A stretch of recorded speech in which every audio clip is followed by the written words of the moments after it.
Shalom, kita melanjutkan lagi membaca Alkitab. Sekarang kita sudah sampai ulangan 22 tentang tolong menolong. Apabila engkau melihat bahwa lembu atau domba saudaramu tersesat, janganlah engkau pura-pura tidak tahu. Haruslah engkau benar-benar mengembalikannya kepada saudaramu itu. Dan apabila saudaramu itu tidak tinggal dekat denganmu dan engkau tidak mengenalnya, maka haruslah engkau membawa hewan itu ke dalam rumahmu, dan haruslah itu tinggal padamu sampai saudaramu itu datang mencarinya. Engkau harus mengembalikannya kepadanya. Demikianlah harus kau perbuat dengan keledainya, demikianlah kau perbuat dengan pakaiannya, demikianlah kau perbuat dengan setiap barang yang hilang dari saudaramu dan yang kau temui. Tidak boleh engkau pura-pura tidak tahu. Apabila engkau melihat keledai saudaramu atau lembunya rebah di jalan, janganlah engkau pura-pura tidak tahu. Engkau harus benar-benar menolong membangunkannya bersama-sama dengan saudaramu itu. Berbagai-bagai peraturan. Seorang perempuan janganlah memakai pakaian laki-laki, dan seorang laki-laki janganlah mengenakan pakaian perempuan. Sebab setiap orang yang melakukan hal ini adalah kekejian bagi Tuhan Allahmu. Apabila engkau menemui di jalan sarang burung, apabila engkau menemui di jalan sarang burung di salah satu pohon atau di tanah dengan anak-anak burung atau telur-telur di dalamnya, dan induknya sedang duduk mendekap anak-anak atau telur-telur itu, maka janganlah engkau mengambil induk itu bersama-sama dengan anak-anaknya. Setidak-tidaknya induk itu haruslah kau lepaskan, tetapi anak-anaknya boleh kau ambil. Maksudnya supaya baik keadaanmu dan lanjut umurmu. Apabila engkau mendirikan rumah yang baru, maka haruslah engkau memagari sotoh rumahmu, supaya jangan kau datangkan hutang darah kepada rumahmu itu. Apabila ada seorang jatuh dari atasnya, janganlah kau taburi kebun anggurmu dengan dua jenis benih, supaya seluruh hasil benih yang kau taburkan dan hasil kebun anggurmu jangan menjadi milik tempat kudus. Dan janganlah engkau membajak dengan lembu dan keledai bersama-sama. Janganlah engkau memakai pakaian yang dua jenis bahannya, yakni bulu domba dan lenan bersama-sama.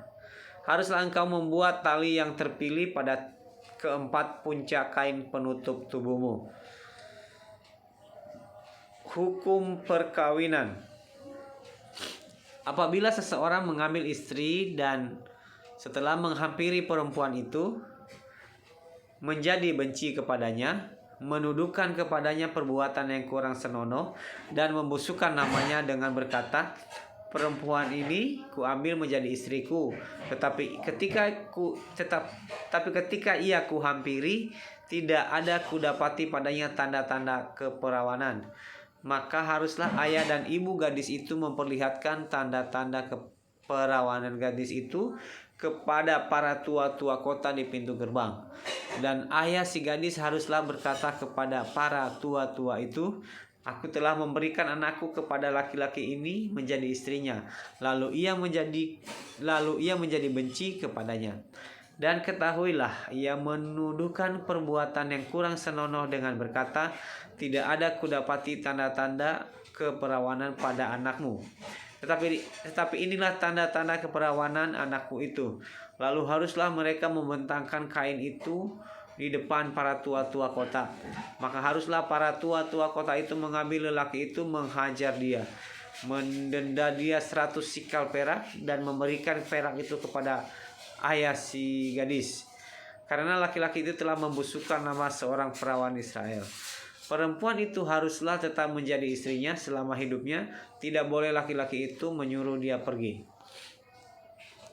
Tetapi jika tuduhan itu benar dan tidak didapati tanda-tanda keperawanan pada si gadis, maka haruslah si gadis dibawa keluar ke depan pintu rumah ayahnya, dan orang-orang sekotanya haruslah melempari dia dengan batu sehingga mati, sebab dia telah menodai orang Israel dengan bersundal di rumah ayahnya. Demikianlah harus kau hapuskan yang jahat itu dari tengah-tengahmu.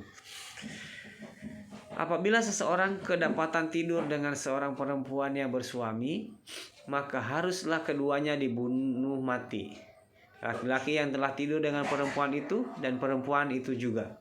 Demikianlah harus kau hapuskan yang jahat itu dari antara orang Israel. Apabila ada seorang gadis yang masih perawan dan yang sudah bertunangan, jika seorang laki-laki bertemu dengan dia di kota dan tidur dengan dia, maka haruslah mereka keduanya kamu bawa keluar ke pintu gerbang kota dan kamu lemparin dengan batu sehingga mati gadis itu. Karena walaupun di kota ia tidak berteriak-teriak, dan laki-laki itu karena ia telah memperkosa istri sesamanya manusia. Demikianlah harus kau hapuskan yang jahat itu dari tengah-tengahmu. Tetapi jikalau di padang laki-laki itu bertemu dengan gadis yang telah bertunangan itu, memaksa gadis itu tidur dengan dia, maka hanya laki-laki yang tidur dengan gadis itu yang harus mati. Tapi gadis itu janganlah kau apa-apakan. Gadis itu tidak ada dosanya yang sepadan dengan hukuman mati. Sebab perkara ini sama dengan perkara seseorang yang menyerang sesamanya manusia dan membunuhnya. Sebab laki-laki itu bertemu dengan dia di padang. Walaupun gadis yang bertunangan itu berteriak-teriak, tetapi tidak ada yang datang menolongnya.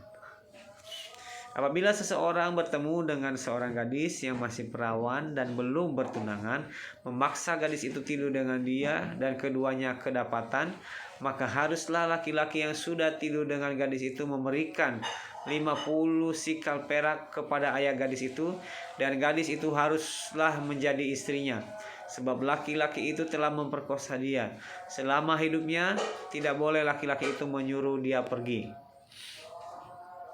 Seorang laki-laki janganlah mengambil istri ayahnya dan jangan menyingkapkan puncak kain ayahnya. Demikian membaca Ulangan 22. Terima kasih, Tuhan Yesus memberkati. Shalom.